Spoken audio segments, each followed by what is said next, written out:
¿Qué tal? Muy buenas noches. Yo soy Genaro Lozano. Bienvenido a Punto y Contrapunto. El director de la Comisión Federal de Electricidad, Manuel Bartlett, ayer compareció ante la Cámara de Diputadas y Diputados y ahí prometió un precio único a la luz de aprobarse la reforma energética. ¿Será posible o es un desastre, como afirman sus críticos? Además, el embajador de Estados Unidos en México, Ken Salazar, afirmó en la frontera, en el estado de Tamaulipas, que los gobiernos del presidente López Obrador y el de Joe Biden se pusieron de acuerdo para deportar a migrantes. También veremos qué opina la mesa.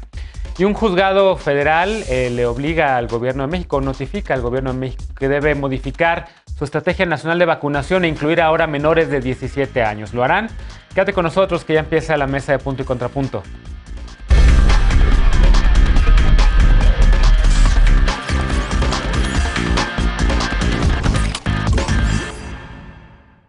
De no aprobarse la reforma en materia de energía, se va a producir un caos en el mercado de electricidad. Así lo dijo el presidente López Obrador. El titular de la Comisión Federal de Electricidad, Manuel Bartlett, afirmó en la Cámara de Diputadas y de Diputados que una de sus estrategias para mantener las tarifas bajas de electricidad es establecer una tarifa única en todo México. ¿Pero es realmente esto viable? Veamos el contexto. Si se aprueba la reforma eléctrica propuesta por el presidente López Obrador, se establecerá una tarifa única de luz en todo el país. Durante su comparecencia en la Cámara de Diputados, el titular de la Comisión Federal de Electricidad, Manuel Bartlett, dijo que con esta reforma, la dependencia a su cargo tendrá más libertad e instrumentos para garantizar la disminución de las tarifas. Aunque no especificó cómo se implementaría la tarifa única, Bartlett señaló que se establecerá un mismo precio fijo de los servicios de electricidad para que todos los estados puedan promover la industrialización y el desarrollo. La reforma constitucional en materia de energía aprobada en 2013 estableció que la Comisión Reguladora de Energía sería la encargada de la regulación de las tarifas de porteo para transmisión y distribución de energía de suministro básico. Desde entonces, la CRE estima el ingreso requerido para la generación, transmisión, distribución y suministro de la CFE para usuarios de bajo consumo. La CRE define las tarifas a partir del tipo de usuario, además del nivel de consumo y de la zona geográfica. Según Bartlett, que exista una variedad de precios fijos genera un problema en múltiples estados. Dijo que las empresas buscan instalarse en donde la tarifa es baja y descartan los lugares donde son altas, lo que representa un obstáculo para el desarrollo del país. Ayer el presidente López Obrador dijo que la reforma eléctrica es para ordenar el mercado eléctrico y que de no aprobarse se va a producir un caos. Esta reforma busca que la CFE sea la única encargada de generar, distribuir y administrar la energía eléctrica del país y reducir el control privado del mercado para que las empresas privadas solo tengan el 46%. Punto y contrapunto. Primer tema a discutir. Saludo con gusto a Estefanía Veloz, abogada y feminista. ¿Cómo estás, Estefanía? Buenas noches, compañeras, compañeros y compañeras. Buenas noches, Genaro. Bienvenida. Alejandro Encinas, politólogo y con el corazón en la 4T. ¿Cómo estás? Muy bien, buenas noches. ¿Qué tal? Laura Ballesteros, senadora suplente de Movimiento Ciudadano. ¿Cómo estás, Laura? Tu micrófono, creo que estás silenciada. Listo, ¿qué tal? Muy buenas noches a todos. Bienvenida. Y José Ignacio Razo, columnista y empresario. ¿Cómo estás, José Ignacio?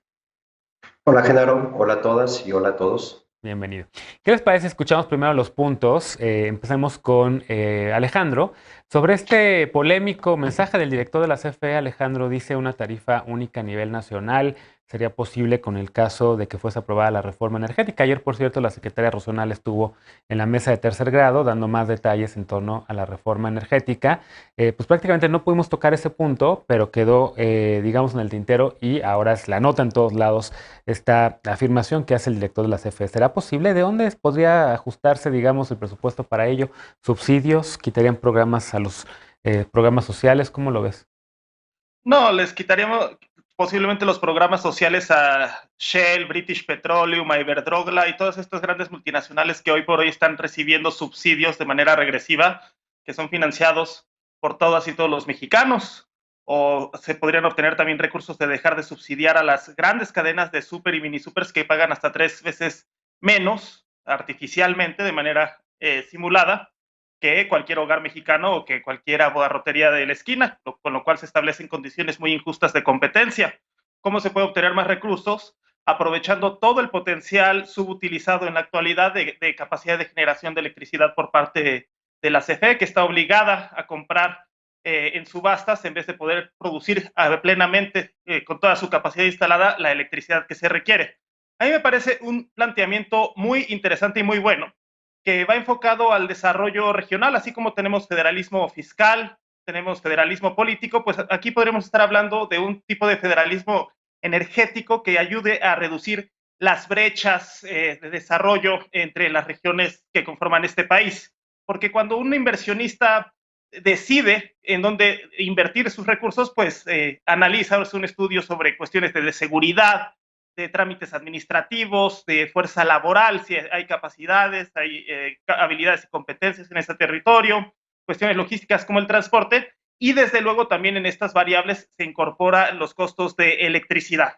Entonces, si queremos que estados que en la actualidad no están tan industrializados como por ejemplo la zona de la franja norte del país, pues sí es muy importante generar esas condiciones logísticas operativas para atraer capital e inversiones en el país y con ello ir reduciendo las brechas regionales. Entonces, me parece que es en el camino adecuado y que con estas, digamos, reorientación de prioridades y eliminación de subsidios regresivos se podría financiar este precio único, de modo que se implante una competencia justa y todos paguen exactamente lo mismo con independencia del lugar en el que residan o desarrollen su actividad productiva.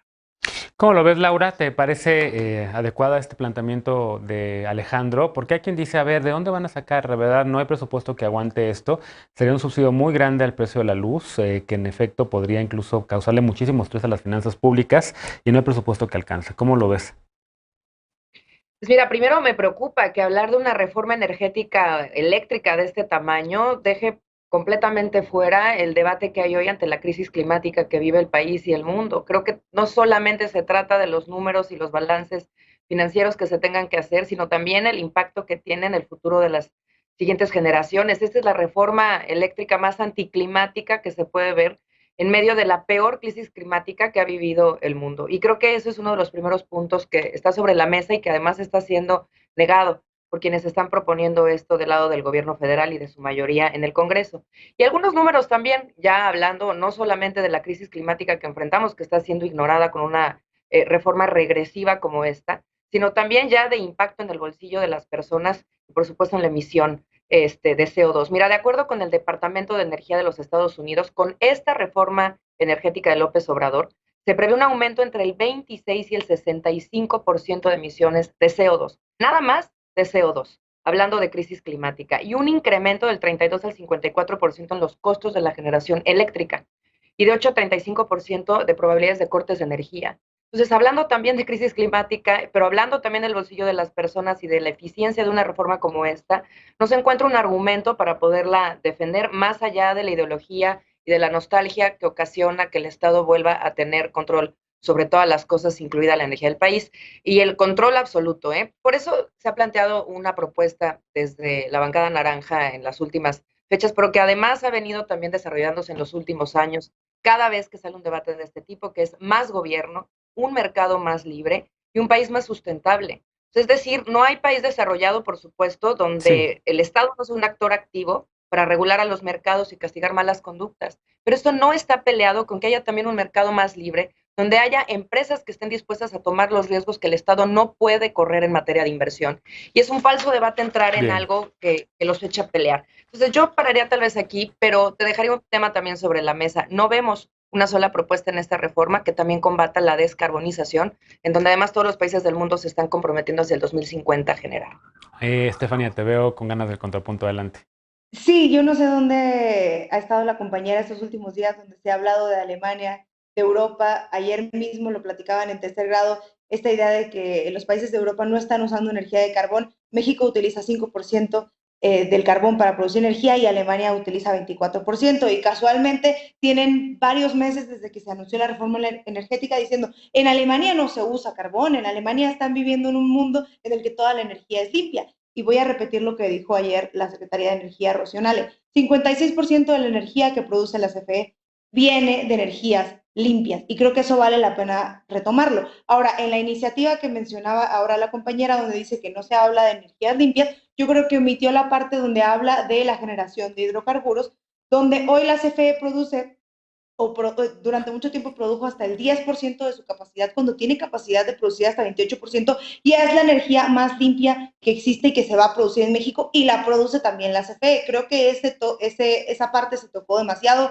Tú lo preguntaste ayer en tercer grado. Se habló y se ha hablado durante estos últimos meses sobre cuáles son las alternativas, hacia dónde quiere caminar esta iniciativa, y creo que tiene estas aristas particulares. Ahora, respecto a lo otro que se planteaba y sobre todo respecto a la comparecencia, a mí me parece muy absurdo que teniendo el espacio para hablar de la reforma energética, que teniendo el espacio de la oposición para preguntar, para dejar sus preguntas sobre la mesa, para decir y vertir todas estas cosas que no tienen sustento de ningún sentido, como que las empresas se van a quedar sin contratos, como que quien tiene paneles solares ya no va a poder tener paneles solares, todos estos absurdos que han dicho en redes sociales y en el Pleno, que ayer tuvieron la oportunidad de decir que no dijeron porque saben que es mentira y prefirieron hablar sobre otros temas que no tienen que ver. Yo sí creo que cuestionar cosas pues, se vale en las comparecencias, pero no hicieron un solo cuestionamiento sobre la reforma energética. Entonces tuvimos una comparecencia donde la oposición prefirió hablar de cualquier otra cosa,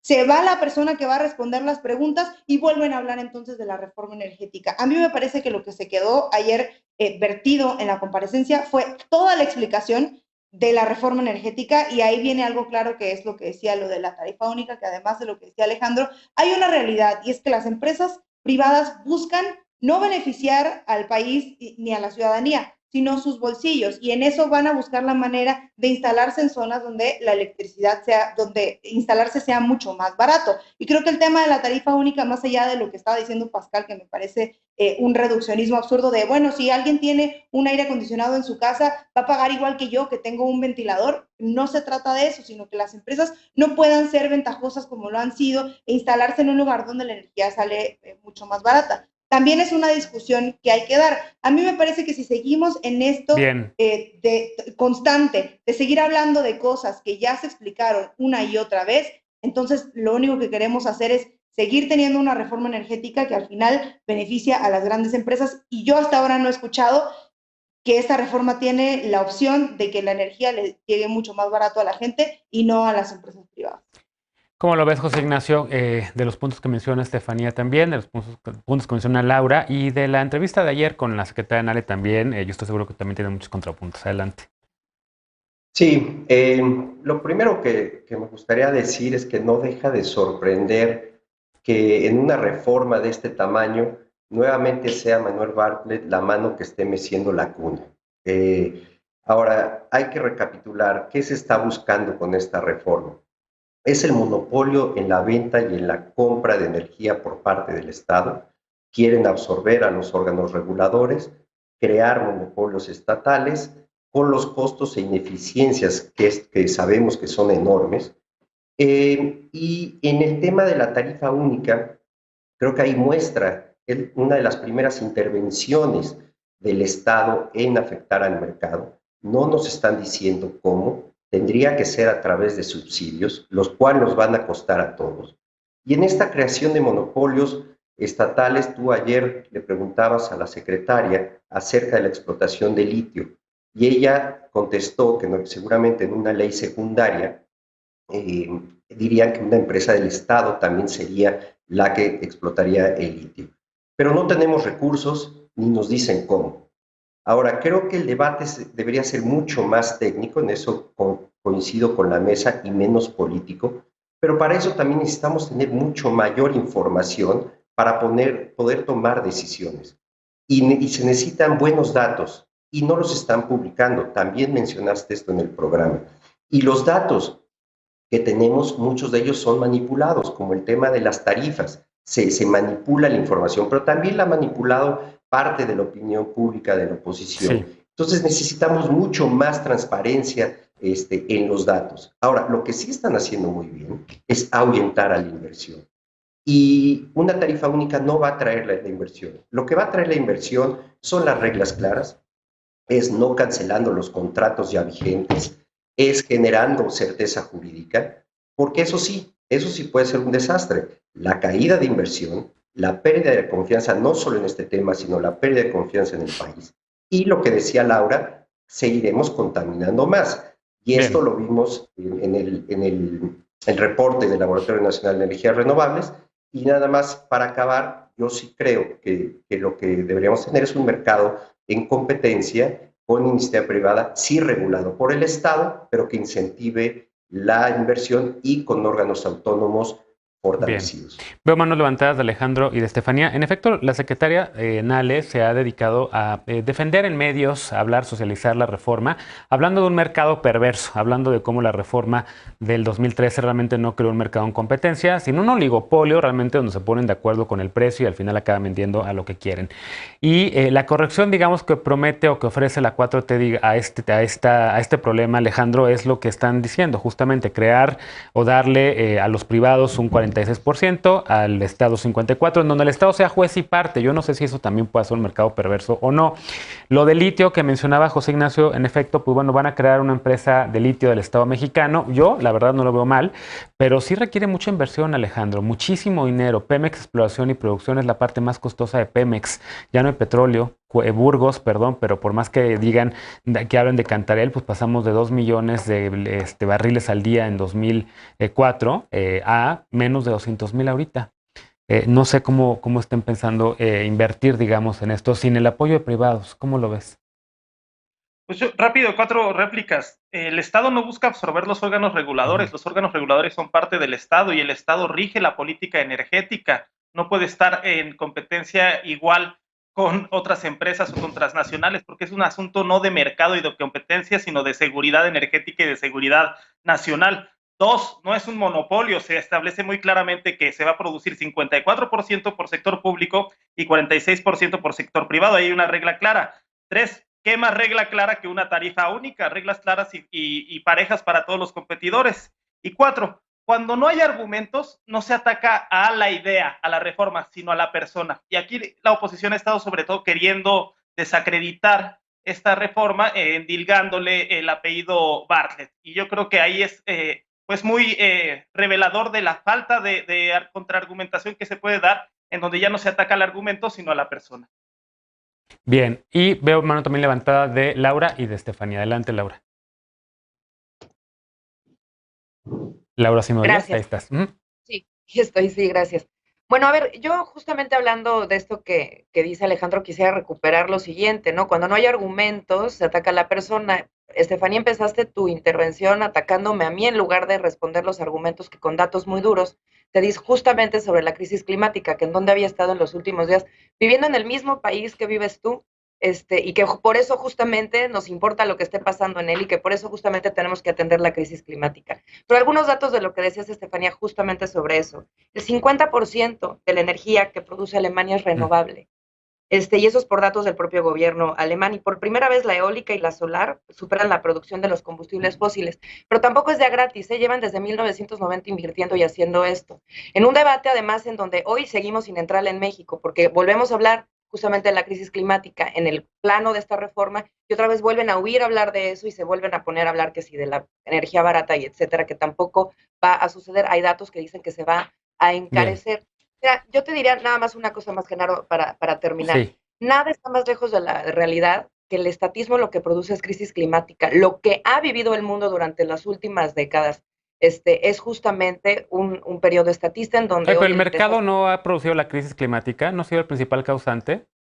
A mí me parece que es una mala combinación de ambas. Entonces, la reforma que hoy tenemos, necesitamos una progresista, no una que voltee a ver con nostalgia al pasado. Oye, ya estamos 2 minutos arriba del corte, entonces tengo que ir a una pausa porque además el programa se va a Estados Unidos también, entonces tenemos que estar muy medidos con el tiempo. Déjame hacer una pausa, regresamos al siguiente tema, que es México y Estados Unidos acordaron deportar a migrantes que llegan a la frontera común sin documentos. Eso dijo el embajador Ken Salazar, el embajador de Estados Unidos ante México. Mientras la Secretaría de Relaciones Exteriores asegura que el trato a las personas migrantes será con respeto a sus derechos humanos. Con este tema regresamos a Punto y Contrapunto, no te vayas.